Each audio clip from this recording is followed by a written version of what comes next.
जब मीरा का नाम लेते हैं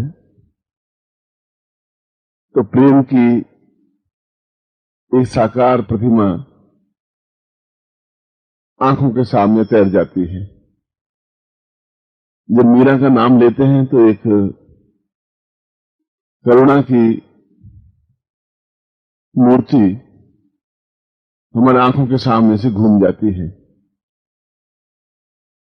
जब मीरा का नाम लेते हैं तो एक ऐसी अद्वितीय नारी का रूप हमारे सामने उतर जाता है जो सब कुछ छोड़ छाड़ कर अपने गंतव्य की ओर बढ़ने के लिए प्रेरित है, गतिशील है, निश्चिंत है। और जब मीरा का नाम मैं लेता हूं तो एक ऐसी विद्रोहिणी नारी का रूप मेरे सामने कौंधता है जो खुलेआम समाज के सामने दो टूक और निर्भयता से, निडरता से, हिम्मत और साहस करके साफ साफ शब्दों में अपने ससुर और अपने पति सबको कह देती है कि मेरे तो गिरधर गोपाल, दूसरों न कोई, जाके सिरमोर मुकुट मेरो पति सोई। सामंती प्रथा में जहां नारी को घर से बाहर आने के लिए भी बहुत कुछ हिम्मत जुटानी पड़ती थी, सामंती प्रथा में जहां नारी को कैद करके रखा जाता था, सामंती प्रथा में जहां नारी को असूर्यम पश्या कहा गया है कि सूर्य भी उसके पैर के नाखून को भी नहीं देख सके, ऐसी प्रथा और ऐसे वातावरण में अगर एक स्त्री बिना किसी की सहायता के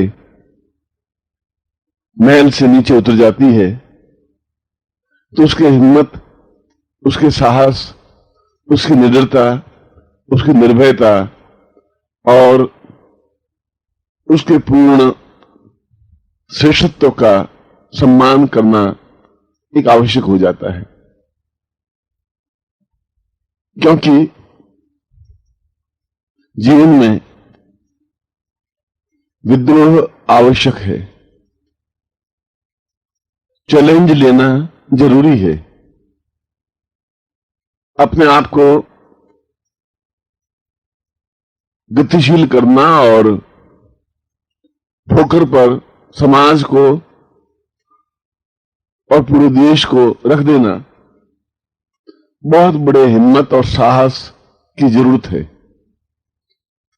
और जब वह इस साहस को जुटा लेता है, जब उसके मन में यह भाव आ जाता है कि मैं अपने आप में सक्षम हूं, हिम्मतवान हूं, साहसवान हूं और मैं उस लक्ष्य को अवश्य ही प्राप्त करूंगा जो लक्ष्य मेरे जीवन का है, जिस लक्ष्य की ओर मैं गतिशील हूं,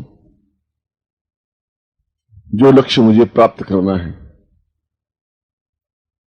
मीरा ने ऐसा ही किया। बचपन का समय था और उनके घर में कृष्ण का एक छोटा सा मंदिर था। कृष्ण की छोटी सी मूर्ति थी। मां नित्य कृष्ण की पूजा करती और यह 7 साल की बालिका भी मां के पास बैठकर एकटक उस कृष्ण की छवि को निहारती रहती कि यह क्या व्यक्तित्व है, यह क्या मूर्ति है कि जिसकी पूजा मां नित्य करती है। एक दिन मां जब पूजा कर रही थी तो मीरा पास में बैठी थी और बाहर गली से ढोल और धमाकों के साथ में बारात निकल रही थी। गाने बजाने की आवाज आ रही थी। बहुत ही भोलेपन से और सहज भाव से मीरा ने मां को पूछा कि यह ढोल धमाके, ये आवाज, ये नाच, ये गाना, ये सब क्या हो रहा है? मां ने उत्तर दिया कि किसी की बारात जा रही है।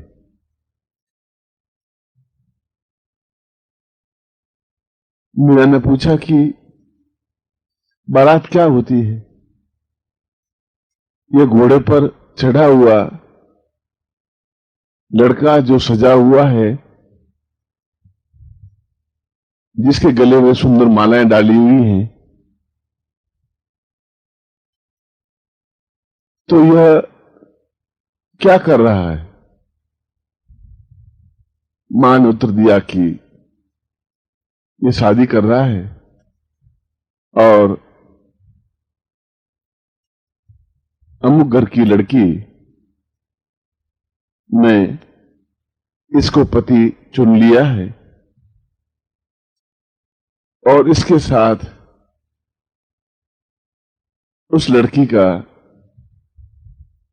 विवाह होने जा रहा है। अत्यंत और तुरंत मीरा के मन में जिज्ञासा उठी और जिज्ञासा के साथ ही साथ प्रश्न उछला कि फिर मेरी शादी कब होगी? मेरा पति फिर कौन सा है, कौन है? मां ने अत्यंत सहज हास्य विनोद के भाव में कह दिया कि तेरे पति तो तेरे सामने बैठे हैं, जिसकी मैं पूजा कर रही हूं, यही तो तेरे पति हैं। और एक खटका सा लगा। मीरा के मन में यह बात अंतस्तल तक घर में बैठ गई, उतर गई और उसी क्षण उस मूर्ति को, उस कृष्ण को अपना पति मान बैठी। और पूरे भारतवर्ष के इतिहास में केवल एक नारी का ही ऐसा रूप प्रतिबिंबित होता है जो विद्रोहिणी तो है, साहसवान भी है, क्षमतावान भी है, धैर्यवान भी है, मगर अपने आराध्य को पति के रूप में स्वीकार करती हुई उसकी पूजा करती है, उसकी आरती उतारती है, उसकी प्रतीक्षा करती है। और उसी दिन से उसने मां को कह दिया कि तूने ठीक कहा, मेरा विवाह हो गया है, आज से यही मेरे पति हैं।